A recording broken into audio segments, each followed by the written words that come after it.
Bismillahirrahmanirrahim. Assalamualaikum warahmatullahi wabarakatuh.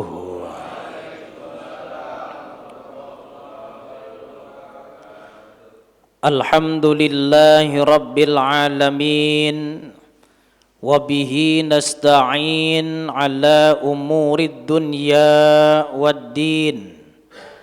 Wassalatu wassalamu ala sayyidina Muhammadin wa ala alihi wa sahbihi ajma'in.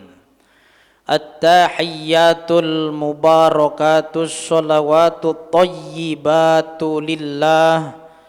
Assalamu alayka ayyuhan nabiyyu wa rahmatullahi wa barakatuh. Assalamu alayna wa ala ibadillahis salihin. Ashhadu an la ilaha illallah wa ashhadu anna Muhammadar Rasulullah, amma ba'du. Sehat Bapak-bapak semuanya ya? Alhamdulillah. Pertama-tama marilah kita panjatkan rasa syukur kepada Allah Subhanahu wa taala yang sampai detik subuh hari ini kita masih diberikan kesempatan, kenikmatan dan juga berbagai macam anugerah Allah Subhanahu wa taala. Apa maksudnya nikmat kesempatan? Sudah banyak orang yang hidup namun seolah-olah hilang kesempatan untuk memperbaiki diri. Banyak orang-orang yang dikatakan sehat tapi hilang kesempatan untuk bertobat. Banyak orang yang punya banyak uang, materi, namun hilang kesempatan untuk beramal. Betul apa enggak tuh?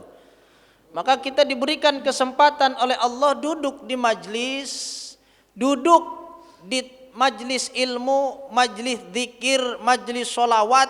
Ini merupakan nikmat kesempatan yang diberikan Allah Subhanahu wa ta'ala. Maka patut bersyukur karena tidak semua orang diberikan kesempatan. Ustadz mohon izin saya nggak bisa taklim dulu. Kenapa? Karena belum sempat, masih sibuk. Ustadz mohon maaf nggak bisa hadir dulu ke majelis zikir. Kenapa? Belum sempat. Karena apa? Ini lagi banyak klien yang pengen ketemu meeting. Itulah kesempatan. Bapak-bapak dihadirkan dari rumahnya, membuka pintu, melangkah, mengayunkan kaki, mengayunkan tangannya, duduk di majelis ini merupakan nikmat dari Allah Subhanahu wa ta'ala. Apalagi ada teh angetnya. Itu enak ya. Lah apa yang kurang? Makanya nikmat yang mana yang kau dustakan? Sakmene enae urip iku lho. Ya, segitu enaknya hidup masih aja kita ngerundel. Apa gerundel tuh? Menggerutu adalah pangkal penyakit. Bapak-bapak diberikan nikmat ala kadar oleh Allah terus menggerutu. Yah cuman segini, itu pangkal penyakit. Sebab apa? Allah Subhanahu wa ta'ala berfirman, la in syakartum la azidannakum wa la in kafartum inna adzabi lasyadid. Itu di dunia saja sudah dibuktikan ayat itu. Apa maknanya untuk dijawantahkan di dunia? La in syakartum lamun toh syukur sopo sira kabeh la azidanna mongko yaktine bakal nambahi temenan sopo isun ya kum ing sira kabeh. Barang siapa yang bersyukur kata Allah dalam kurung atas nikmat-nikmat yang diberikan Allah, maka pasti akan Allah tambahkan kenikmatan. Ojo adoh-adoh mikir akhirat. Ning dunya wong sing gelem syukur iku, orang yang mau bersyukur akan merasakan nikmatnya lebih daripada orang yang tidak bersyukur. Umpomo mangan karo tempe. Makan cuman sama tempe. Tempe angetan, nasi angetan. Kalau orang penuh syukur, ya Allah, alhamdulillah, hari ini kau hadirkan sepiring nasi, engkau anugerahkan sepotong tempe, akan aku nikmati makan pada hari ini. Begitu disuapkan, bismillahirrahmanirrahim, lep masuk ke dalam mulut, itu nikmatnya bertambah. Betul apa enggak? Pernah apa enggak begitu bapak-bapak? Jadi makan sederhana tapinya hatinya enak, hatinya menerima, hatinya syukur. Enak gak tuh makan? Enak. Tapi sebaliknya, wala in kafartum inna adzabi lasyadid. Tapi bagi orang-orang yang mengkufuri nikmat, kebanyakan grundal-grundel. Kebanyakan namanya apa sih bahasa Indonesianya grundal-grundel tuh? Kebanyakan mengeluh dan menggerutu, maka seenak apapun makan yang ia terima, maka rasanya akan tidak enak. Makan bebek goreng lagi. Bosen saya makan bebek kaleo. Waduh, kelas restoran ini ya. Bebek keseleo. Karena hatinya tidak menerima menu yang diberikan oleh Allah, maka rasanya akan tidak enak. Bosen sayur sop, perkedel, telur, ikan asin, kemudian goreng ayam, teh manis. Bosen saya makan begini, padahal enak itu ya. Nah, apalagi ada ya.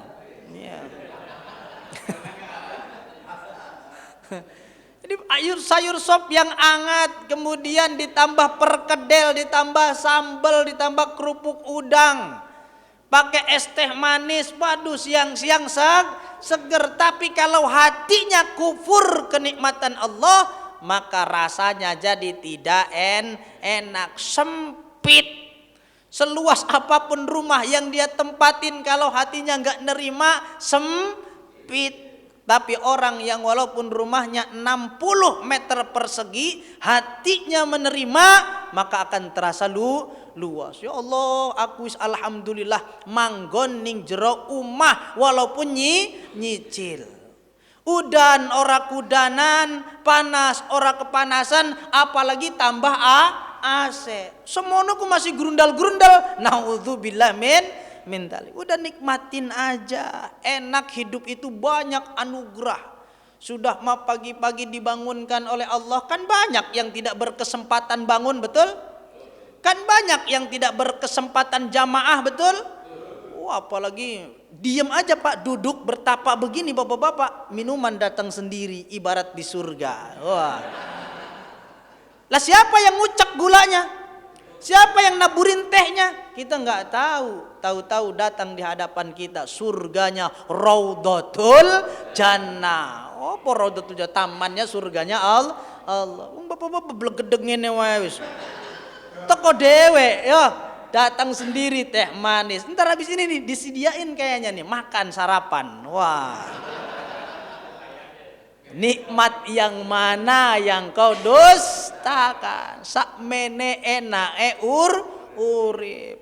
Sholawat dan salam semoga tercurah kepada junjungan alam, cikal bakal semesta diciptakan, yaitu Nabi Muhammad sallallahu alaihi wasallam. Nih beliau adalah contoh yang paling sempurna, contoh yang tidak punya celah sedikit pun. Maka kita sebagai umatnya bangga mengakui sebagai Rasul kita. Namun mudah-mudahan entar di akhirat kita yang diakui oleh beliau. Amin Allahumma.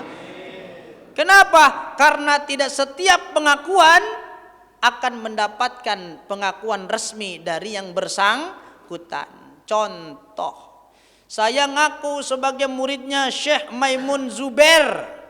Saya mengaku sebagai muridnya Ki Haji Umar Faruk Sarang. Saya mengaku sebagai muridnya Ki Haji Asmawi Babakan Ciwaringin Cirebon. Ngaku kemana-mana. Saya muridnya, saya santrinya. Begitu dikonfirmasi kepada beliau-beliau, beliau tidak mengakui. Siapa Iip? Nggak kenal saya. Wah, ini berarti pengakuan kita tidak diterima oleh guru kita. Nanti jangan sampai di akhirat pengakuan kita tidak diterima oleh Rasulullah Sallallahu Alaihi Wasallam. Sebab nanti di alam mahsyar orang berkumpulkan miliaran. Min Adam ila man ata yaumil kiamah, sampai orang-orang yang menemui hari kiamat dikumpulkan. Berapa triliun manusia itu? Ya, telanjang semua. Bapak-bapak nggak usah ngarepin sekarang nonton orang yang nggak pakai baju, ntar di alam mahsyar telanjang semua kok. Boro-boro mikir Pak, kita wahsyatan akan merasakan ketakutan. Nah, itu kan saking banyaknya umat manusia, mana umat Nabi Adam, mana umat Nabi Nuh, mana umat Nabi Musa, mana umat Nabi Isa, mana umat Nabi Muhammad. Bagaimana cara membedakannya? Ada caranya membedakannya dengan amaliyah. Orang umat Nabi Muhammad kalau wuduknya sempurna, tangannya basah sempurna, wajahnya basah sempurna, maka nanti wajah, tangan dan kakinya bercahaya. Ketahuan sama Nabi Muhammad, oh itu umat saya, wajahnya bercahaya, tangannya bercahaya, kakinya bercahaya. Umat Nabi Muhammad. Ada yang mulutnya bagaikan kasturi, harum luar biasa, terdeteksi oleh Nabi Muhammad, diakui sebagai orang yang rajin puasa dan orang yang gemar baca Al-Quran. Gondone wangi, wah ini umat saya. Dipanggil, ummati, wahai umatku, golongannya jamaah Raudhatul Jannah, kemari berbondong-bondong. Masya Allah, alhamdulillah. Semoga diakuin kita ya, dan mendapatkan syafaatul udba. Amin ya robbal alamin. Hadirin para jamaah yang dimuliakan Allah Subhanahu wa taala, pagi hari ini ada bab bayanu fadilati husnil khuluqi wa madmumati su'il khuluqi. Pada pagi hari ini kita akan mengenal betapa pentingnya akhlak yang baik. Manusia sehebat apapun ibadahnya, kalau akhlaknya tidak baik, jangankan di akhirat, di dunia saja tidak punya kemuliaan. Dia ibadahnya rajin, puasanya rajin, tapi kalau lewat di hadapan orang nggak pernah permisi, bagus apa enggak? Bahkan ngeludah di hadapan orang, bagus apa enggak? Enggak bagus. Apakah mendapatkan kemuliaan? Enggak bakal. Orang ilmunya segudang, ilmunya tinggi, tapi sama orang ngomongnya sembarangan, meremehkan, merendahkan. Mulia apa tidak? Tidak akan mulia dengan ilmunya, tidak akan mulia dengan ibadahnya kalau tidak disertai dengan akhlakul karimah. Di sini qala al-muallifu rahimahullahu taala wa nafa'ana bihi wa bi ulumihi fid dharaini amin. Bayanu fadilati husnil khuluqi wa madmumati su'il khuluqi. Menerangkan fadilah akhlak yang baik dan tercelanya akhlak-akhlak yang buruk. Qala Allah Ta'ala ni nabiyhi, Allah Subhanahu wa taala berfirman kepada nabinya, kepada kekasihnya dengan pujian. Apa yang Allah puji? Wa innaka la'ala khuluqin 'adzim.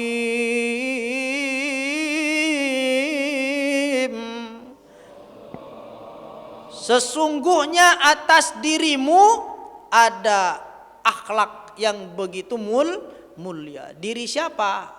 Dirinya Kanjeng Nabi. Nabi punya wajah tidak pernah terlihat serem. Tapi kalau kita nyerem-nyeremin muka, merengos supaya keren.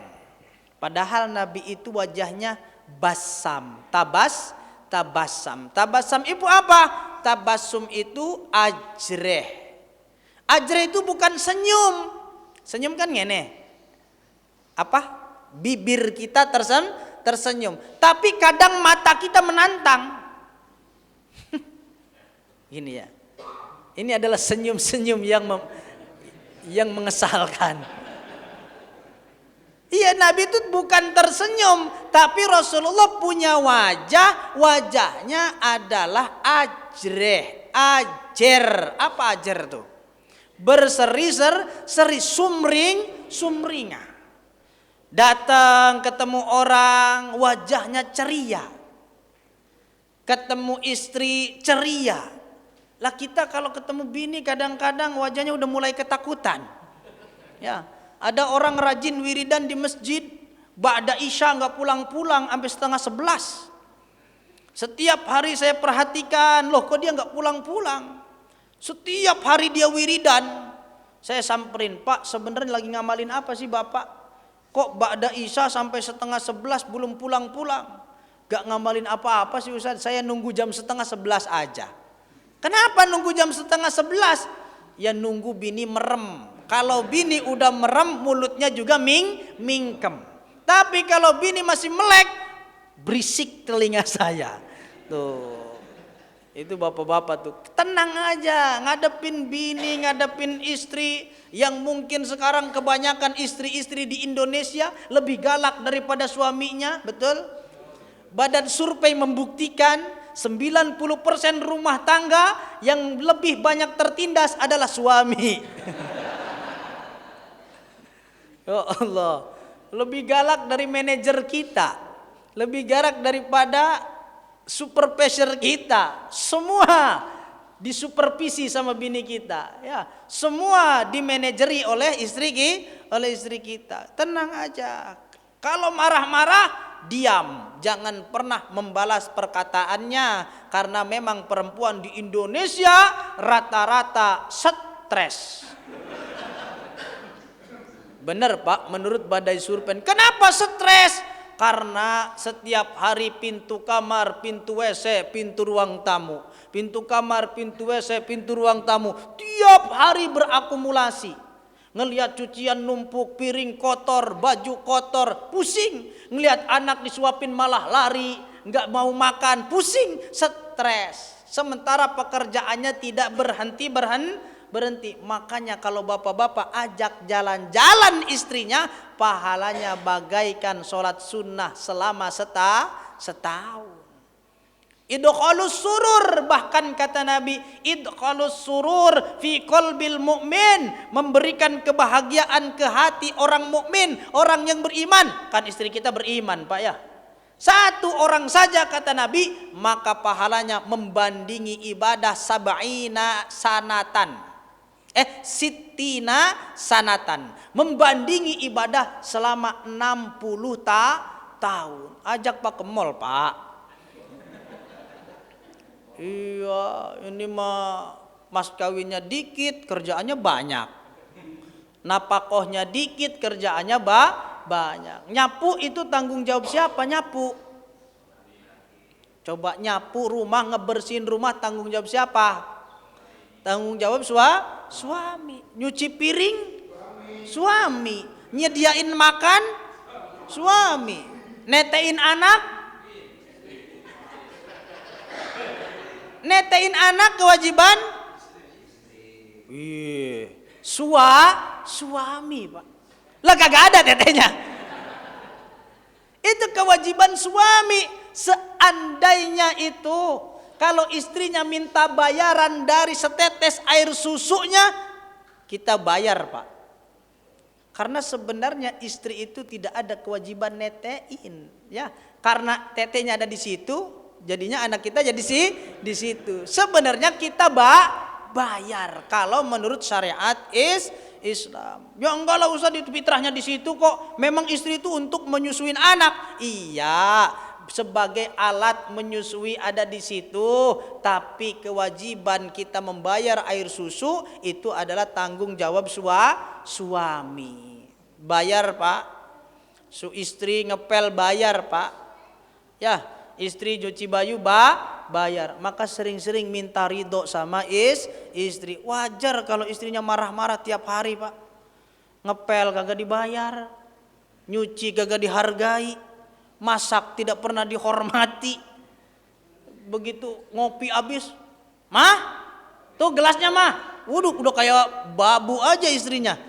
Ya, suruh ngambil gelas kotor nyuci di belakang. Jangan begitu, Pak. Jadi suami itu muliakan istri, bukan takut.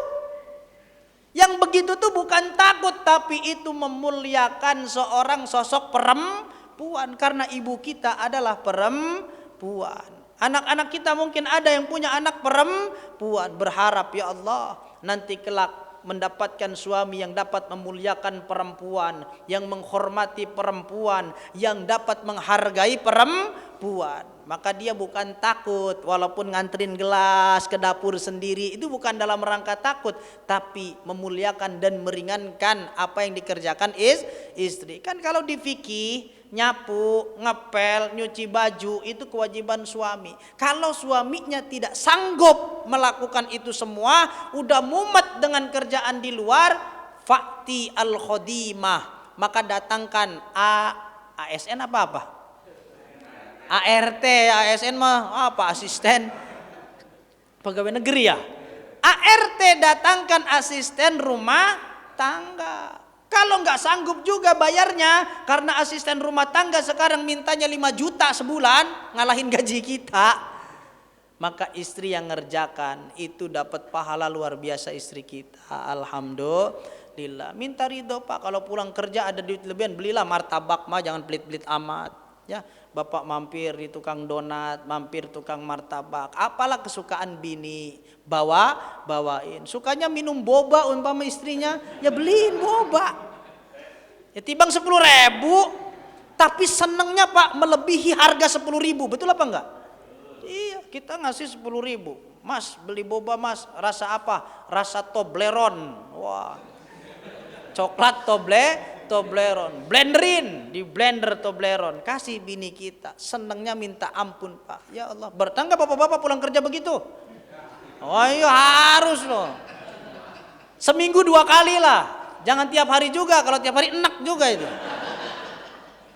Ya seminggu 2 kali, biar rasa kangennya ada, biar rasa bahagianya tumbuh. Ajak jalan-jalan, "Mah, ke pasar yuk, Mah." "Mau ngapain?" "Beli timun." Ya, beli timun, abis itu mampir ke toko emas. Yo, senang itu bini kita. Alhamdulillah. Rasulullah Sallallahu Alaihi Wasallam tidak pernah kasar kepada istri.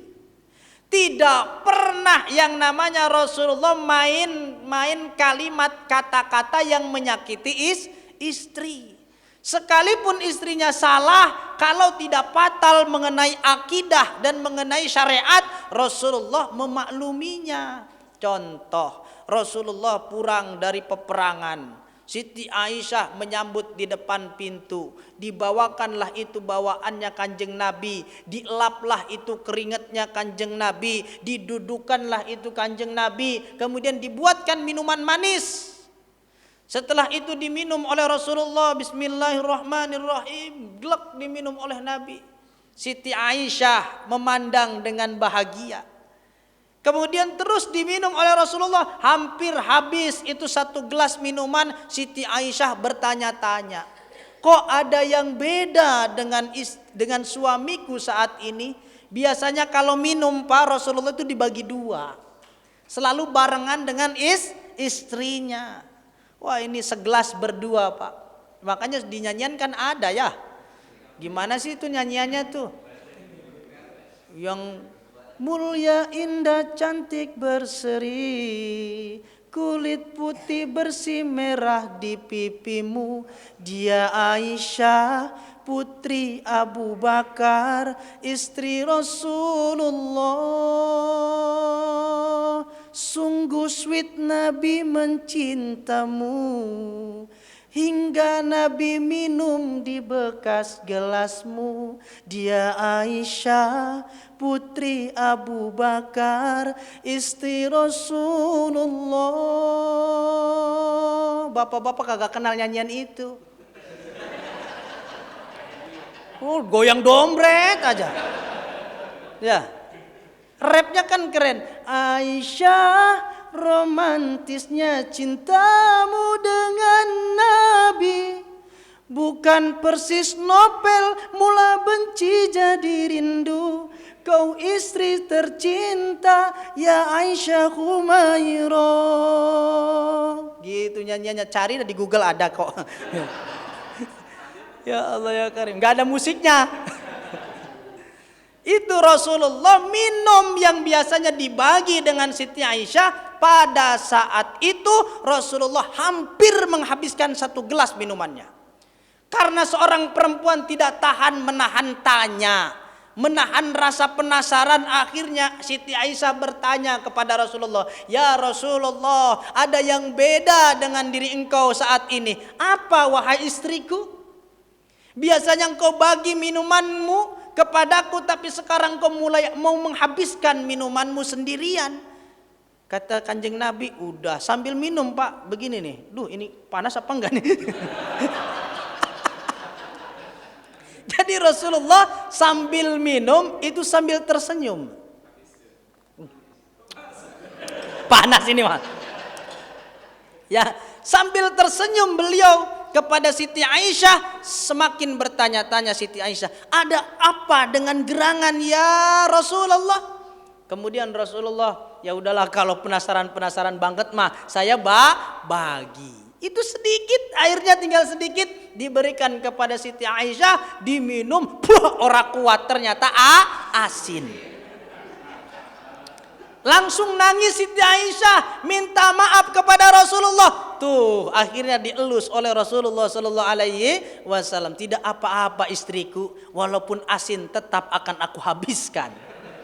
Dan seandainya engkau tadi tidak bertanya dan tidak penasaran ada apa malam ini dengan diriku, mungkin aku tidak akan pernah memberitahu bahwa dirimu salah masukin gula. Tapi karena engkau terus bertanya, curiga kepadaku, maka aku berikan bahwa engkau telah salah masukin gula menjadi garam." Tuh Rasulullah diem. Bininya salah masukin gula, diem lah. Kita sayur sop kurang asin marah-marah. Gimana sih mama? Dari muda memang gak pernah diajarin masak ya sama mamahnya tuh, sama ibunya. Waduh, serepot. Pak, udah Pak. Bini kita itu udah paling capek dibanding kita. Bapak-bapak sestres-stresnya di rumah bisa keluar Pak. Ngopi, ngudud, nongkrong.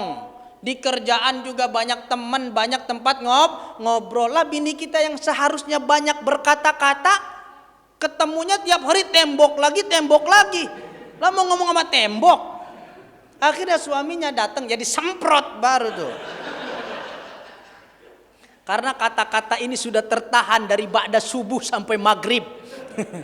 Pengen muntahin sama siapa? Makanya suaminya telat 5 menit langsung disembut. "Dari mana aja Bapak? Telat 5 menit, bajunya kotor banget lagi. Ini alamat mama nyucinya susah." Waduh. Angel.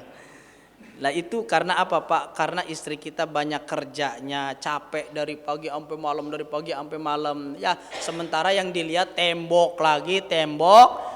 Lah bapak-bapak di jalan bisa refreshing. Ada cewek cakep kita ngelirik dikit ya. Tapi ini kita tembok lagi. Ajak jalan-jalan ke mall, bawa duit yang banyak. Kalau nggak ada.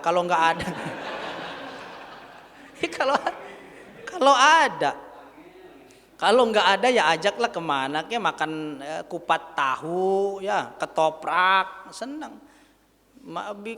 Kali-kali ajak ke tempat pertama kita bertemu dan saling mencintai, di mana kita nembak beliau gitu ya. Ingat nggak rumput ini? Waduh, rumput ini yang menjadi saksi udah ditebang dari kemarin. Kata tukang rumput, lebay. Orang dari bulan-bulan yang lalu juga udah diganti rumputnya. Gitu ya, melihat bulan, lihat sayang rembulan begitu indah bercahaya. Ingatkah kamu waktu itu malam minggu?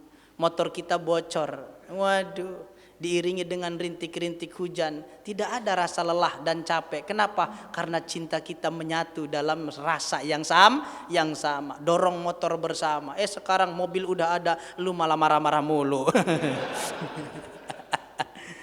Nah, itu ya, bini itu ya, istri itu dihormati, dihargai, disayang, Pak. Ini akhlak dari Rasulullah sallallahu alaihi wasallam. Ada seseorang bertanya kepada Rasulullah sallallahu alaihi wasallam, "Ya Rasulullah, mad-dinu?" Apa itu agama? Agama itu apa sih ya Rasulullah? Kemudian kolan jawab sopo Kanjeng Nabi, sing jenenge agama iku husnul khuluqi, baguse akhlak, lambene sopan. Ama bini mentang-mentang gendut langsung dipanggil brot, sini brot, masya Allah. Mentang-mentang keriting dipanggil ting, sini ting. Jangan, Pak, apalagi kalau hitam bininya dipanggil black, sini black. Gimana bini kita nggak marah, Pak? Kalimat yang keluar dari lisan kita aja menyakitkan. Dulu aja waktu muda pasnya lagi ngincer-ngincernya, dipuji bulan mirip muka dia, ya kan? Apa aja yang indah mirip mukanya, betul? Begitu udah nikah, punya anak 1 mulai kendor, 2 mulai ngampleh, 3 mulai kecot ya. Ya Allah ya Rabbi, bini kita fasilitasin lah. Sekarang kan sudah zamannya skincare. Wah, beli bapak-bapak di TikTok tuh. Kan banyak yang jualan skincare ya. Di TikTok, di Shopee kan banyak skincare COD. Hadiahkan ke istri kita. Mah, ini lipstiknya dipakai. Ya, mah ini bedaknya dipakai. Ini krim malam, ini krim siang. Ada krim malam, krim siang. Coba itu. Untung nggak ada krim tengah-tengah. Dan ini 3, Pak. 1 krim 300.000 dikali 3 900. Ngap juga kita. Ya, tapi bapak-bapak kalau ngasih istri itu pasti rezekinya nyumber. Benar, Pak. Kalau bapak awehan, kalau bapak nggak pelit, apa sih awehan tuh? Iya, nyanyoh katanya, kata Ustaz. Bahasa mana lagi nyanyoh? Iya, nyanyoh gitu kan. Kalau bapak dermawan kepada istri, baik masalah urusan keuangan sama istri, rizkinya istri memang lewat bapak, Allah kasih terus rizkinya melalui kita. Amin Allahumma amin. Iya, Pak. Ayah beli dong itu yang namanya MS Glow. Supaya apa, Mah? Supaya glowing wajahnya, ya, seperti lantai masjid yang dipel 5 waktu. Maka cinta kita pun akan tumbuh banyak seperti matobi'i di dalam Al-Quran. Waduh, kan banyak matobi'i itu, gak kehitung, ya. Maka kasih sayangku akan panjang seperti mad wajib muttasil. Waduh, itu adalah rayuan guru tajwid. Iya, beda. Kalau santri itu merayunya beda, Pak. Enggak bulan lagi taman segala macam. Enggak, yang ada di pelajaran dia gitu kan. Engkau bagaikan mubtada dalam bab tanazu. Waduh, menjadi rebutan seluruh orang yang ada di kampung. Tapi tetap yang menang adalah diriku sebagai amil yang pertama. Waduh, itu orang belajar alfiyah. Beda lagi, Pak.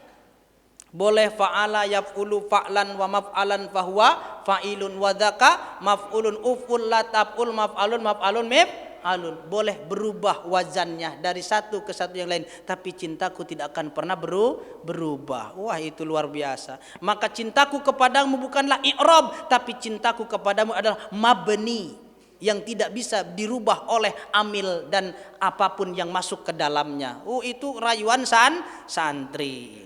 Tapi kalau ya yang biasa mah alam aja, alam lah, alam. Bulan, matahari, pohon ceri, masukin tuh dalam puisi.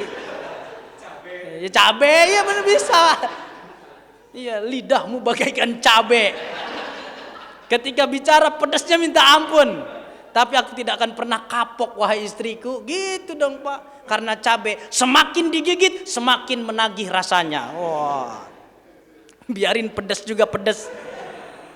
Yaitu Rasulullah Shallallahu Alaihi Wasallam itu sangat baik akhlaknya. Mad-dinu ya Rasulullah, apa itu agama? agama itu husnul khuluqi, akhlak yang baik. Bapak-bapak ibadahnya selangit, ilmunya segudang, akhlaknya minim, nggak ada harganya. Sebab orang Mekah zaman dulu bukan orang bodoh otaknya, orang pinter Pak. Abu Jahal itu pinter. Namanya siapa sih Abu Jahal aslinya? Abu siapa ya? Abu Umamah apa Abu siapa gitu. Namanya berwibawa Pak. Tapi oleh orang Islam disebut Abu Jahal. Kenapa? Karena akhlaknya yang kurang baik, makanya disebut bapaknya kebodohan. Maka hindari kebo Pak. Jangan dekat-dekat dengan kebo. Ada kebo yang tidak boleh didekati. Apa? Yang pertama adalah kebodohan. Jangan pernah kita menyentuh kebodohan. Makanya belajar. Yang kedua adalah kebobrokan moral. Tuh keren kan, saya dapat ngarang nih jadinya. Kebobrokan moral. Makanya belajar akhlak. Yang ketiga kebocoran akidah. Makanya belajar tauhid. Kebodohan, kebobrokan moral, dan kebocoran akidah. Tambahin dewek apalagi tuh kebo. Ya, kok bodoh amat. Masya Allah. Ini Rasulullah Sallallahu Alaihi Wasallam. Mana lagi tuh? Masya'umu, apa yang paling buruk di dunia ini? Apakah bangkai kambing yang tergilas ban kontainer? Apakah bangkai ayam yang sudah seminggu kemudian dirubung dengan namanya lalat hijau? Bukan, kata Nabi, yang paling jelek di dunia ini adalah su'ul khuluki, akhlak yang buruk. Orang Mekah dulu tuh pinter-pinter, kaya-kaya, hebat-hebat, itu orang Mekah. Kalau bukan orang kaya, gak mungkin bisa mabok-mabokan tiap malam, betul apa enggak? Kan mabok-mabokan mahal Pak. Beli merek whisky, topi miring, brandy, pil eksimer, kemudian ujung-ujungnya pil koplo ya. Kalau nggak punya duit minim-minimnya beli lem Aibon di material ya. Isep aja tuh lem Aibon. Melayang. Kalau nggak bisa beli lem Aibon, buka tangki motor, itu cium aja bensin. Enak kok nyium bensin ya Pak ya. Ada sebagian orang pusing, ada sebagian orang menikmati. Mahal-mahal amat, beli yang 10.000 namanya ciu. Ya, apa tuh ciu tuh? Campuran antara spiritus kali ya sama air kecomberan ya. Ya Allah ya Karim. Itu Mekah pada saat itu bobroknya bukan pikiran, bukan akademik, tapi yang dimaksud kebodohan di situ adalah akhlak yang buruk. Tiap malam nonton belly dance. Apa belly dance? Nari perut Pak, deg gitu ya. Itu nonton konser, mabok-mabokan, berantem, saling mencaci maki. Itu kehidupan kebiasaan orang Mekah sebelum bi'satur Rasulillah Sallallahu Alaihi Wasallam. Sebelum Rasul datang, sebelum Rasul berdakwah, Mekah carut marut semrawut, tidak ada arah dan tujuan akhlaknya, semuanya dalam keadaan minim moral. Akhlaknya minim. Ya, kemudian Rasulullah datang. Apa? Innama bu'itsu liutammima makarimal akhlak. Aku diutus oleh Allah untuk memperbaiki dan menyempurnakan kebaikan-kebaikan akhlak. Orang Mekah dulu kalau makan Pak, enggak kira-kira, kayak orang serakah. Diambil, belum. Begitu Rasulullah dakwah, mangano nganggo telung driji. Ya iya korma yang dimakan, tak pakai 3 jari. Kemudian makan roti dicubit pakai 3 jari. Rasulullah mengajarkan kesederhanaan dalam cara makan. Karena orang Arab dulu nggak begitu makannya. Bok. Kayak orang mana tuh di YouTube kan ada mukbang, makan besar. Pakai ini kan gini Pak makannya, dikumpulin pakai jari terus diginiin kan, makan begini. Itu sudah bukan cara Rasulullah Sallallahu Alaihi Wasallam. Apa yang tersirat maknanya makan dengan 3 jari? Secara fisik kita memakai 3 jari, tapi secara maknawiyah kita diajarkan makan cara-cara yang sopan dan tidak terlihat serakah. Bukan 3 jarinya yang jadi senter titik hukum, tapi kesederhanaan kita makan. Ya coba donat, bakwan numpuk di situ. Kita comot pakai 3 jari semuanya, Pak. Bakwan kita comot, donat kita comot, kita masukin ke mulut semuanya. Sunnah apa tidak? Tidak. Jadi bukan 3 jarinya, tapi kesederhanaan kita cara makan. Jangan seperti setan atau jangan seperti binatang. Sebab binatang orang aturan makannya gitu ya. Kecuali binatang apa sih yang makannya sedikit? Jarang sih makan sedikit ya binatang ya. Oh, kucing makan sedikit. Wah, apa kucing banyak makanya. Udah dikasih ayam minta lagi ikan ya. Kucing tuh nggak pernah kenyang ya, selalu ngeong terus. Monyet juga di kanan kiri pegang pisang, di kanan pegang apel. Kakinya juga pegang juga tuh. Kesemek kali ya. Nah, pegang buah-buahan. Jadi Rasulullah itu menyempurnakan cara manusia hidup dengan akhlak yang baik. Dulu kalau ketemu orang di depan orang itu bedegek, Pak. Apa bedegek tuh? Iya, membusungkan dah, metatang peteng. Wah, apalagi tokoh-tokoh masyarakat. Kalau di hadapan orang banyak nggak ada nunduk-nunduknya, bedegak ya. Begitu Rasulullah datang, wahfid janahaka, tundukkan kedua pundakmu ketika engkau berhadapan dengan orang lain, lewat di tengah-tengah orang lain. Jadi wahfid janahaka, nunduk. Coro wong Jawa nyuwun sewu, sambil begini orang Jawa mah tuh. Ya, atau sambil begini tangan, nyuwun sewu, nggih niki 2000 mawon gitu kan. Ya. Kalau kata orang Sunda punten.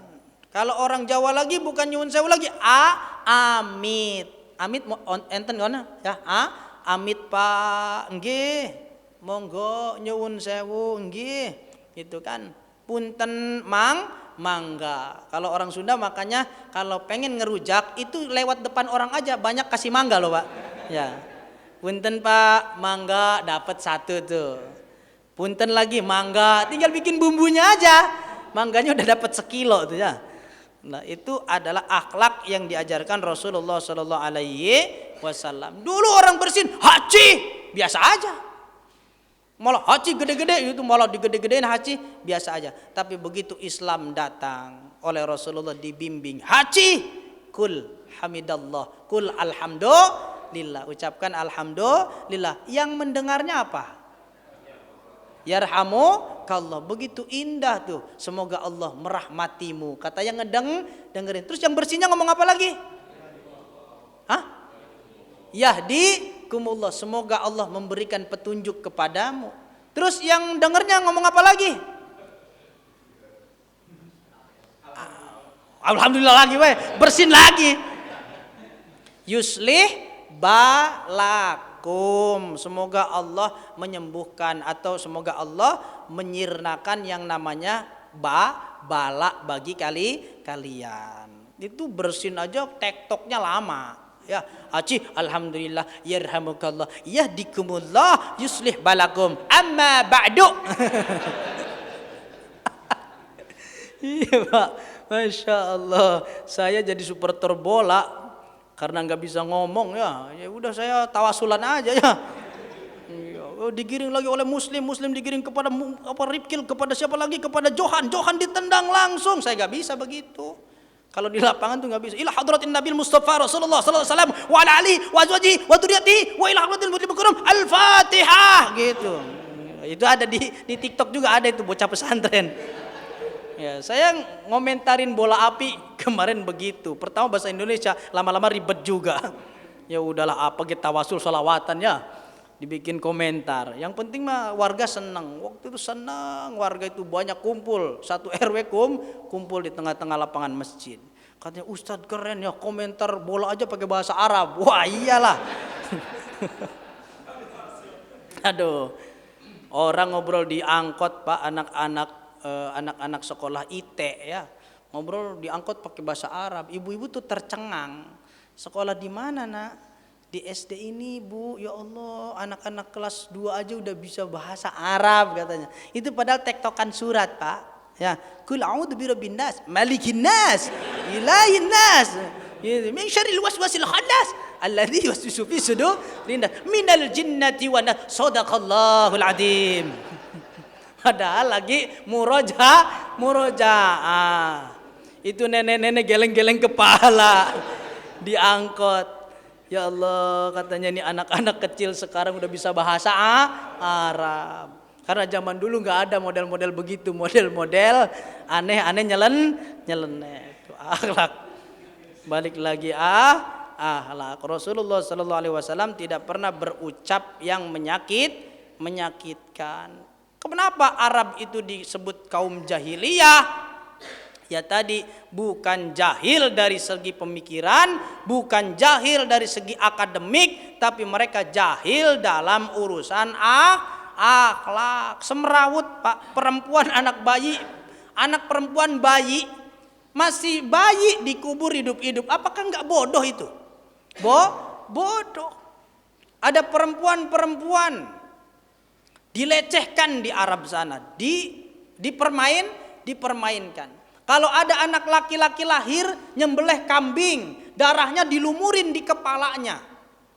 Itu tradisi bangsa Arab. Kemudian sekarang diganti oleh Rasulullah dengan aqiqah. Ya Aisyah, nanti kalau lahir seorang anak, gantilah darah kambing itu dengan minyak wangi. Sembelih kambing, masak dengan matang, bagikan dengan tetangga. Jangan kok disembelih kambing, darahnya dilumurin sama bocah, kambingnya dikasih ke berhala. Itu adalah kejahiliaan, kebodohan masalah akidah. Maka Rasulullah datang, itu luar biasa, menjadi lembaga, menjadi tempat, menjadi sebuah universitas besar, yaitu namanya agama Islam yang rahmatan lil alamin. Wong didawuhi, diajak, dirangkul, ya didakwahi, diberi, ya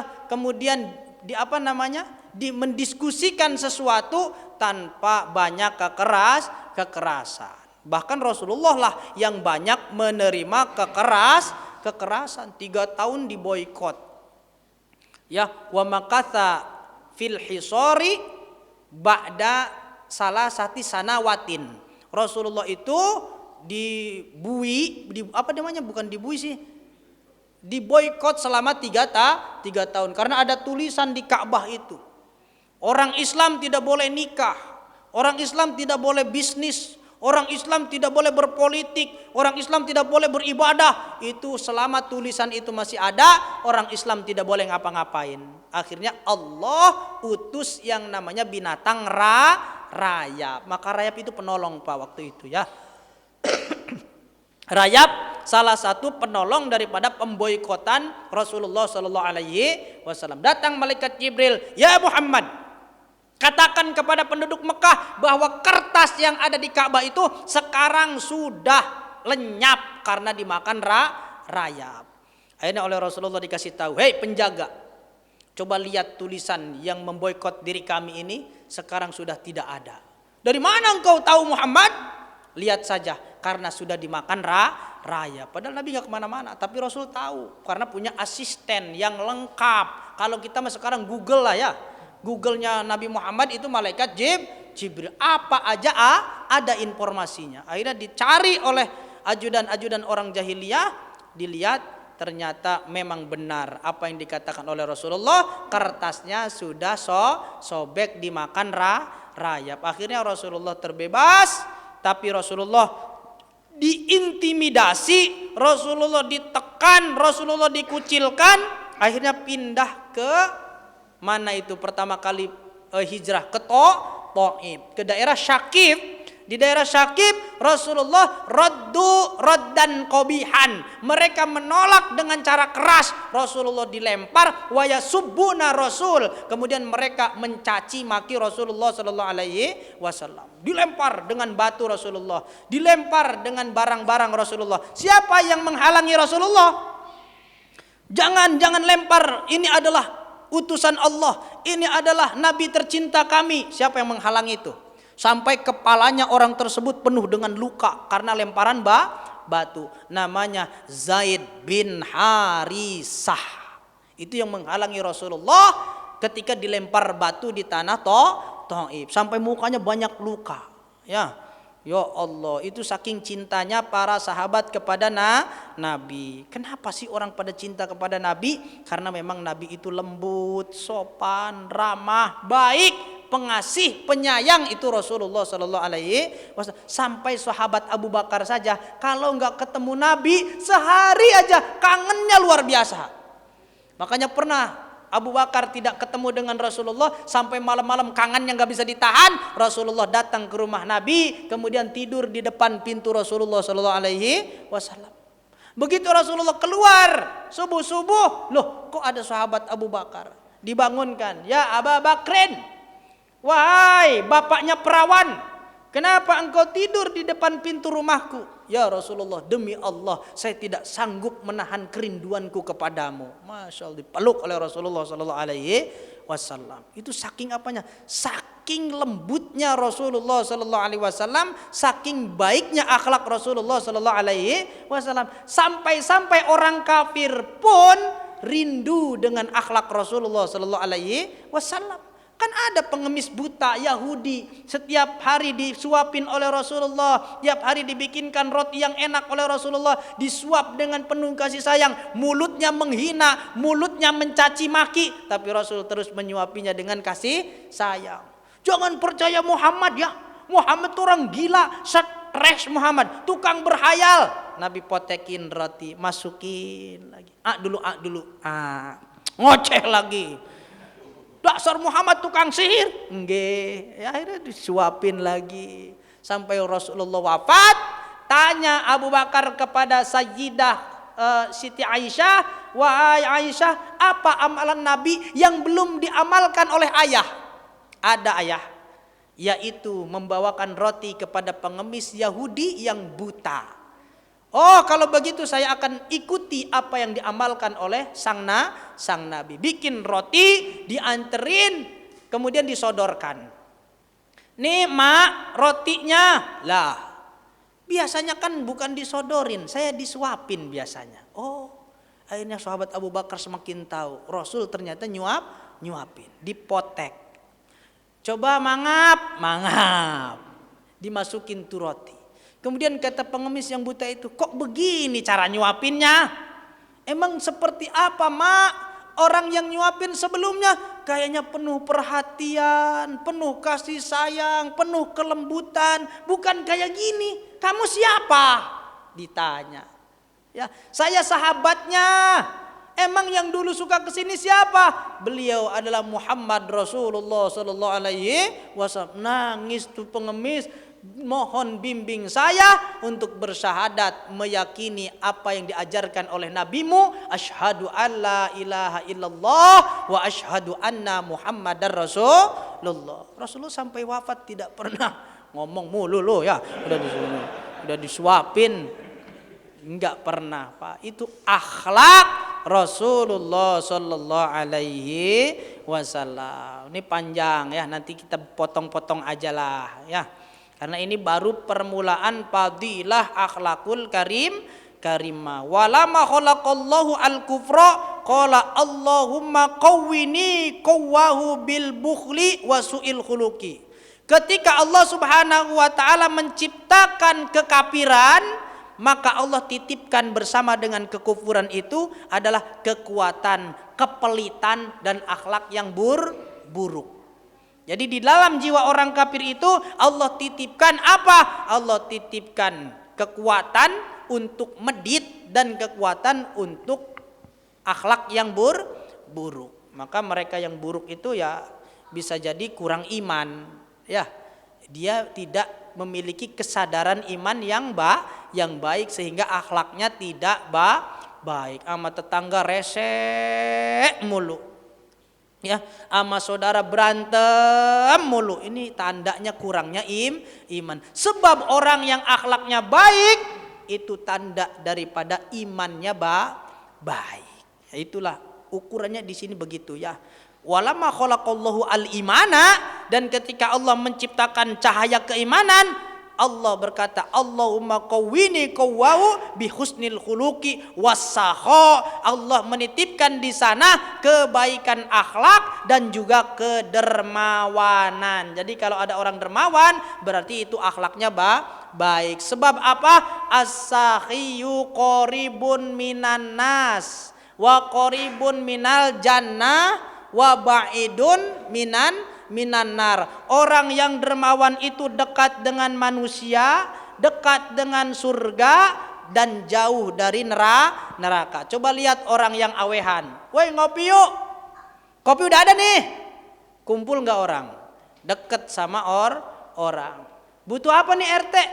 Lagi bangun lapangan Pak Haji. Oh ya udah, 12 juta nih. Jadi ya.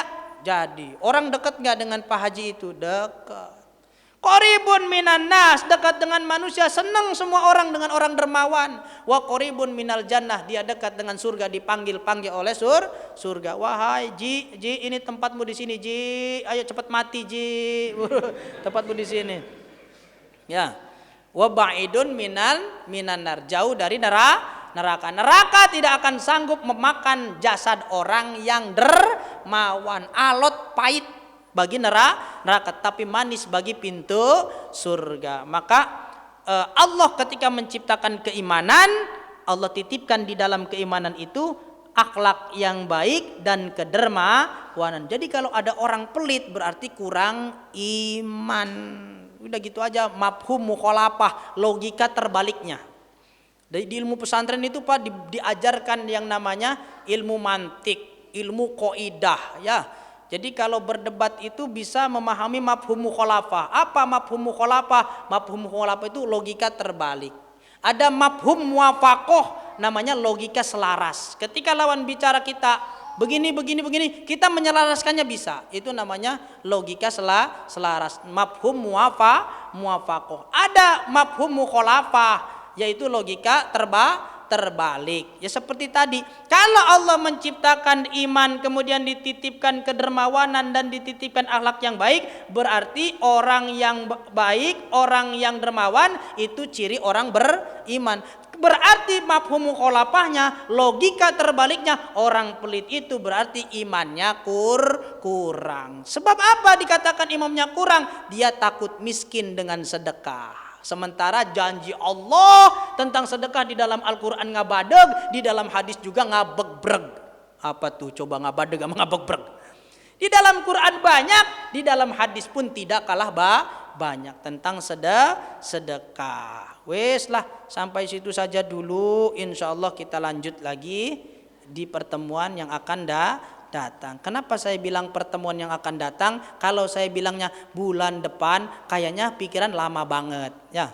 Makanya dibilang pertemuan yang akan datang. Insya Allah. Itu tentang akhlak. Nanti pretelin satu-satu. Apa sih yang dimaksud akhlak yang baik? Kan tadi baru dermawan. Kemudian kalau bicara lembut. Itu salah satu. Pretelinnya nanti ada. Insya Allah kita bersama-sama belajar. Barangkali ada yang mau bertanya bapak-bapak. Monggo silakan. Nggak ada yang aman ya? Ya, karena kayaknya bau-bau sarapan sudah tercium. Ya, matahari juga sudah mulai muncul, udah syuruk. Itu saja ya. Barangkali kalau ada manfaatnya itu dari Allah. Dan kalau ada keberkahannya itu juga datang dari Allah. Saya cuman menyampaikan apa yang dipelajari, menyampaikan apa yang didawuh para ulama. Semoga kita diberikan hidayah dan taufik untuk mengamalkannya. Amin Allahumma amin. Wallahul muwaffiq ila aqwamit thoriq. Assalamualaikum warahmatullahi wabarakatuh.